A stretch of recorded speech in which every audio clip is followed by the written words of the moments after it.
2024 July 17 അന്ന് രാത്രി മഴ ശക്തമായി പെയ്യുകയായിരുന്നു. അവൻ തൻ്റെ റൂമിൽ ഒറ്റയ്ക്ക് മൊബൈൽ നോക്കിയിരിക്കുകയായിരുന്നു. ടൈം ഏകദേശം രാത്രി 2:57.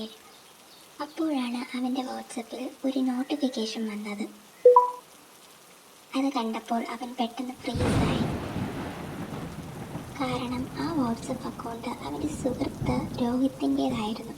പക്ഷേ രോഹിത് 3 മാസം മുമ്പ് ഒരു ആക്സിഡൻറ്റിൽ മരിച്ചു പോയിരുന്നു. അവൻ വിചാരിച്ചു, ഒരാളെങ്കിലും നമ്പർ യൂസ് ചെയ്യുന്നുണ്ടാവും. അവൻ ചാറ്റ് ഓപ്പൺ ചെയ്തു. അവിടെ പുതിയൊരു മെസ്സേജ്: അവൻ, നീ ഉറങ്ങണ്ട. അവൻ്റെ കൈകൾ വരയ്ക്കാൻ തുടങ്ങി. അവൻ ടൈപ്പിംഗ് ചെയ്തു. ആരാണിത്? ഞാൻ നിന്നെ കാണുന്നുണ്ട്. അവൻ പെട്ടെന്ന് റൂം ചുറ്റും നോക്കി. വിൻഡോ അടച്ചിരുന്നു. ഡോർ ലോക്ക് ചെയ്തിട്ടുണ്ട്. എന്നാലും അവന് തോന്നി ആരോ റൂമിനുള്ളിലുണ്ടെന്ന്. വീണ്ടും ഫോണ് വൈബ്രേറ്റ് ചെയ്തു. ഒരു ഫോട്ടോ. അവൻ ഫോട്ടോ ഓപ്പൺ ചെയ്തു. അതവൻ്റെ വീടിൻ്റെ പുറത്തു നിന്ന് എടുത്ത ഫോട്ടോ ആയിരുന്നു. റെയിനിനിടയിൽ അവൻ്റെ വീടിൻ്റെ ഗേറ്റ്. അവൻ്റെ ഹാർട്ട് ബീറ്റ് വേഗത്തിലായി. അവൻ കർട്ടൻ അല്പം മാറ്റി പുറത്തേക്ക് നോക്കി. പുറത്താരുമില്ല. പക്ഷെ ഗേറ്റ് പതുക്കെ തുറക്കുകയായിരുന്നു.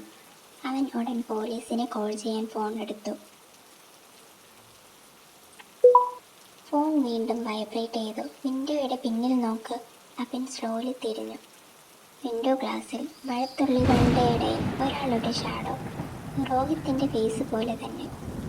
അവൻ ഭയന്ന് പിന്നിലേക്ക് വീണു. അപ്പോഴേക്കും കറണ്ട് പോയി. റൂം ഇരുട്ടിലായി. ഫോൺ ലൈറ്റ് മാത്രം. അവൻ വിറച്ചുകൊണ്ട് ഫ്ലാഷ് ലൈറ്റ് ഓൺ ചെയ്തു. വിൻഡോവിൻ്റെ അടുത്തേക്ക് ലൈറ്റ് അടിച്ചു. ആരുമില്ല. പക്ഷേ വിൻഡോ ഗ്ലാസ്സിൽ വിരലാൽ എഴുതിയ ഒരു സെൻറ്റൻസ്: ആക്സിഡൻ്റ് ആയ ദിവസം ഡ്രൈവ് ചെയ്തത് നീയായിരുന്നു. അവൻ്റെ കണ്ണുകൾ വലുതായി. കാരണം ആ ആക്സിഡൻറ്റിൻ്റെ സത്യം ആരും അറിയില്ലായിരുന്നു. രോഹിത്തല്ല കാർ ഓടിച്ചത്, അവനായിരുന്നു. പേടികൊണ്ട് അവൻ പിന്നിലേക്ക് നീങ്ങി. ഫോണിൽ അവസാന മെസ്സേജ് വന്നു: നാളെ രാത്രി ഞാൻ വീണ്ടും വരും. അതോടെ ഫോൺ സ്വിച്ച് ഓഫായി.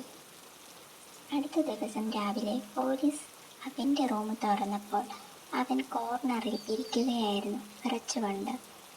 വിൻഡോ ഗ്ലാസ്സിൽ ഇപ്പോഴും അതേ സെൻറ്റൻസ് ഉണ്ടായിരുന്നു. പക്ഷേ അവൻ്റെ ഫോണിൽ ആ ചാറ്റ് മുഴുവൻ ഡിസപ്പിയർ ആയിരുന്നു. ഒരു മെസ്സേജ് പോലുമില്ല. രോഹിത്തിൻ്റെ നമ്പർ പോലും.